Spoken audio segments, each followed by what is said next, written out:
Adolf Hitler's childhood played a significant role in shaping the man who would go on to become one of history's most notorious dictators. Born on April 20, 1889, in the small Austrian town of Braunau am Inn, Hitler's early years were marked by tension, loss, and frustration. His father, Alois Hitler, was a strict and authoritarian figure.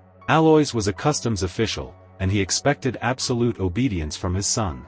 The young Adolf often found himself at odds with his father, who was demanding and often violent. Hitler later wrote in his autobiography, Mein Kampf, that he resented his father's attempts to control him and force him into a career in the civil service. This constant clash created a sense of rebellion in young Adolf, and he dreamt of becoming an artist instead of following in his father's bureaucratic footsteps. Hitler's relationship with his mother, Clara, was much different. She was loving and protective, and Hitler adored her deeply.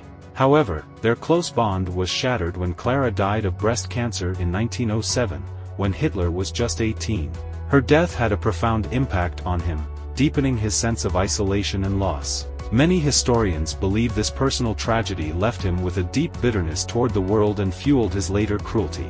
Academically, Hitler struggled. He was an indifferent student who failed to complete his high school education.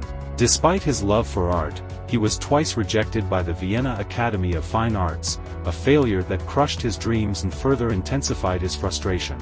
In his youth, Hitler drifted aimlessly, living in poverty in Vienna, becoming more politically radicalized, and beginning to develop his dangerous worldview. These formative experiences, an overbearing father, a loving mother's untimely death, academic failure, and personal frustration, are often seen as the roots of the hatred and ambition that would later consume Hitler.